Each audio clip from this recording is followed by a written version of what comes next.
Dear friends, आज हम discuss करेंगे बॉन्ड लेंथ और बॉन्ड एनर्जी के बारे में कुछ टिप्स एंड ट्रिक्स कि बॉन्ड लेंथ और बॉन्ड एनर्जी कैसे वेरी करते हैं। आप कैसे आइडेंटिफाई करेंगे अगर आपको कोई क्वेश्चन दे दिया जाए कि कहाँ पर बॉन्ड एनर्जी कम होगी, कहाँ पर ज़्यादा होगी।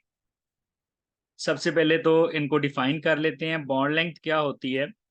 ये एवरेज डिस्टेंस होता है nucleus between the nuclei of two covalently bonded atom. यानी जब दो न्यूक्लियाई आपस में कवलेंट बॉन्ड बनाते हैं। फॉर एग्जांपल, ये हाइड्रोजन का 1s है, दूसरे हाइड्रोजन का 1s है, आपस में ओवरलैप कर गए हैं। तो इनके न्यूक्लियस के दरमियान जब ये कवलेंट बॉन्ड बना रहे हैं, ये जो डिस्टेंस आता है, this is called bond length. तो bond length, this is the average distance between nuclei of two covalently bonded atoms. और फिर इस बॉन्ड को ब्रेक करने के लिए किसी भी मॉलिक्यूल में average energy required to break all bonds of particular type, यानी एक ही तरह के सारे बॉन्ड ब्रेक करने के लिए एक मोल कंपाउंड में जो एनर्जी चाहिए, that is called bond energy. For example, अगर यही हाइड्रोजन मॉलिक्यूल है, हमारे पास ये हाइड्रोजन का मॉलिक्यूल है, इसमें आपने सारे बॉन्ड ब्रेक करने हैं to break all bonds of particular type. तो आपने सारे बॉन्ड ब्रेक करने हैं, आपके पास एक मोल मॉलिक्यूल है हाइड्रोजन के, तो उसके लिए जितनी एनर्जी चाहिए that is called bond energy. और ये एनर्जी होती है 436 किलोजोल। किलोजोल में है ये एनर्जी हाइड्रोजन के लिए, और एक मोल के लिए इतनी एनर्जी चाहिए।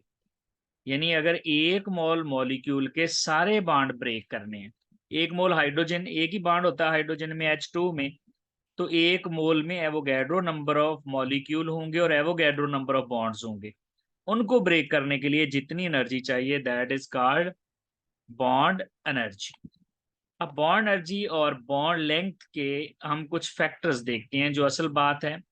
सबसे पहले तो बॉन्ड कैसा होगा, बॉन्ड लेंथ, बॉन्ड एनर्जी, और फिर example. For example, number of bonds. याद रखिएगा, जितने बॉन्ड बढ़ते चले जाते हैं दो एटम के दरमियान, बॉन्ड की लेंथ उतनी ही कम होती जाती है और बॉन्ड एनर्जी उतनी ही ज्यादा होती जाती है। For example, carbon carbon triple bond है, तीन बॉन्ड है कार्बन और कार्बन के दरमियान, और अगर कार्बन और कार्बन के दरमियान दो बॉन्ड हैं, तो फिर इसकी बॉन्ड एनर्जी ज्यादा होगी as compare to carbon carbon double bond. यानी जितने बॉन्ड बिटवीन द एटम बढ़ते जाएंगे उतनी बॉन्ड लेंथ इनकी कम होती जाएगी। इसकी 120 पिकोमीटर होती है, इसकी 134। तो जितने बॉन्ड बढ़ेंगे, ये देखें बॉन्ड 2 से 3 हुए तो बॉन्ड की लेंथ कम हो जाएगी लेकिन बॉन्ड एनर्जी ज्यादा हो जाएगी। इसी तरह दूसरा फैक्टर है पोलैरिटी। जितनी पोलैरिटी बढ़ती जाएगी, पोलैरिटी के बढ़ने से आमतौर पर बॉन्ड छोटे होते हैं, और बॉन्ड छोटा होगा तो फिर उसकी बॉन्ड एनर्जी ज्यादा होगी। जैसा कि हमारे पास एक HF का मॉलिक्यूल है, यहाँ पर पोलैरिटी ज्यादा है, जबकि एक HCl का मॉलिक्यूल है, यहाँ पोलैरिटी कम है।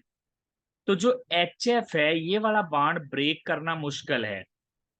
इसकी बॉन्ड की लेंथ कम है, बॉन्ड की लेंथ कम होगी, अगर ये बॉन्ड की लेंथ कम है तो फिर बॉन्ड एनर्जी ज्यादा, यानी इसकी बॉन्ड एनर्जी ज्यादा आएगी। तो पोलैरिटी बढ़ने से बॉन्ड की लेंथ कम और बॉन्ड एनर्जी ज्यादा होती है। एस करेक्टर, जितना एस करेक्टर ज्यादा होगा, एस करेक्टर बढ़ने से बॉन्ड की लेंथ कम होती है और बॉन्ड एनर्जी ज्यादा होती है। जैसा कि आप एसिटाइलीन में चेक करें, एसिटाइलीन में हमारे पास जो कार्बन की हाइब्रिडाइजेशन है वो है हमारे पास sp। sp का मतलब है यहाँ पर 50% एस करेक्टर है। तो फिर जहां sp2 होगी कार्बन कार्बन डबल बॉन्ड में, वहां पर बॉन्ड एनर्जी कम होगी। तो एस करेक्टर जहां ज्यादा, वहां बॉन्ड एनर्जी ज्यादा और बॉन्ड की लेंथ कम हो जाएगी। तो एस करेक्टर से बॉन्ड एनर्जी बढ़ती है।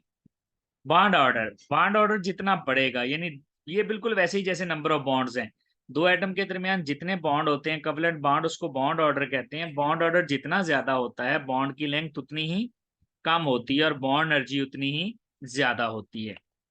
जैसे nitrogen nitrogen nitrogen double bond है और दूसरा ट्रिपल बॉन्ड है, तो यहाँ पर बॉन्ड ऑर्डर ज्यादा है, वो ट्रिपल बॉन्ड है, अगर बॉन्ड ऑर्डर ज्यादा होगा तो बॉन्ड एनर्जी भी ज्यादा होगी, और साफ ज़ाहिर अगर बॉन्ड एनर्जी ज्यादा होगी तो बॉन्ड की लेंथ कम हो जाएगी। इसी तरह नेक्स्ट फैक्टर है इलेक्ट्रोनेगेटिविटी डिफरेंस। इलेक्ट्रोनेगेटिविटी डिफरेंस जितना ज्यादा होता है बॉन्ड की लेंथ उतनी कम होती है, और बॉन्ड की लेंथ जितनी कम होती है बॉन्ड एनर्जी उतनी ही ज्यादा होती है। जैसा कि देखें कार्बन और फ्लोरीन का बॉन्ड है, यहाँ पर इलेक्ट्रोनेगेटिविटी का डिफरेंस ज्यादा है, तो ये बॉन्ड ज्यादा स्ट्रांग होगा, इसकी बॉन्ड एनर्जी ज्यादा होगी कार्बन और क्लोरीन की निस्बत। तो कार्बन और फ्लोरीन का इलेक्ट्रोनेगेटिविटी डिफरेंस ज्यादा है, इसकी बॉन्ड एनर्जी ज्यादा है, पोलैरिटी ज्यादा है, और इसकी बॉन्ड की लेंथ कम होती है। तो जितना इलेक्ट्रोनेगेटिविटी का डिफरेंस बढ़ेगा बॉन्ड उतना ही स्ट्रांग होता जाएगा। नेक्स्ट है कुछ मजीद फैक्टर्स।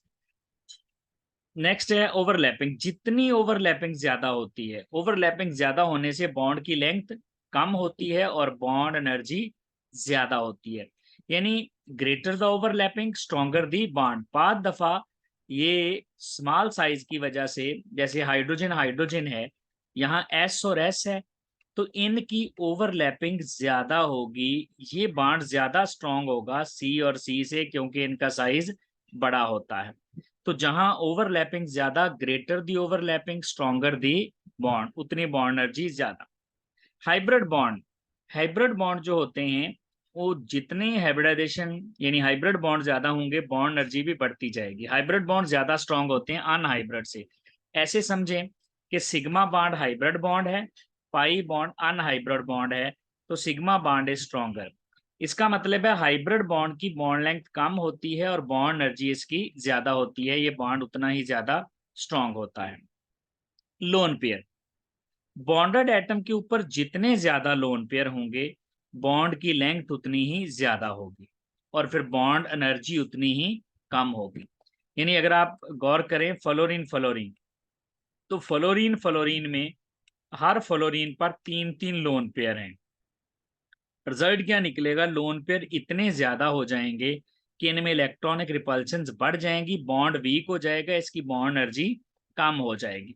अगर आप ऑक्सीजन की बात करें तो ऑक्सीजन में 2-2 लोन पेयर होते हैं, तो उसमें 2-2 लोन पेयर की वजह से ये वाला बॉन्ड 3-3 लोन पेयर वाले बॉन्ड से ज्यादा स्ट्रॉन्ग है, यहाँ इलेक्ट्रॉनिक रिपल्शन कम है। मजीद इससे स्ट्रॉन्ग देखें तो नाइट्रोजन नाइट्रोजन है, जहां पर एक एक लोन पेयर है, और इन तीनों से ज्यादा स्ट्रॉन्ग है कार्बन कार्बन जब लोन पेयर नहीं है।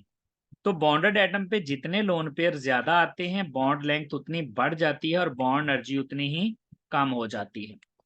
इसी तरह फाइनली अगर हम साइज देखें, एटॉमिक रेडियस देखें, तो जितना साइज बड़ा होता है उतनी ही बॉन्ड लेंथ ज्यादा होती है और बॉन्ड एनर्जी कम होती है।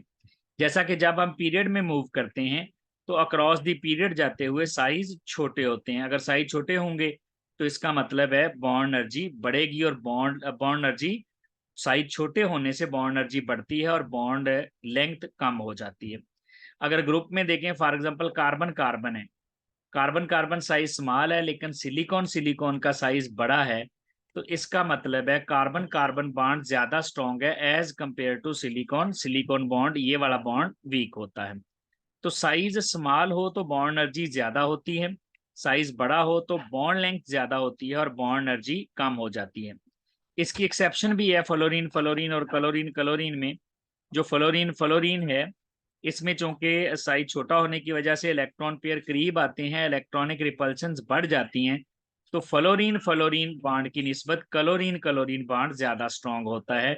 ये एक एक्सेप्शन भी है यहाँ पर।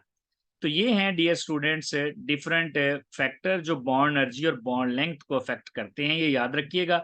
अगर ये आपको याद हो जाए तो आप किसी भी तरह का एमसीक्यू सॉल्व कर सकते हैं।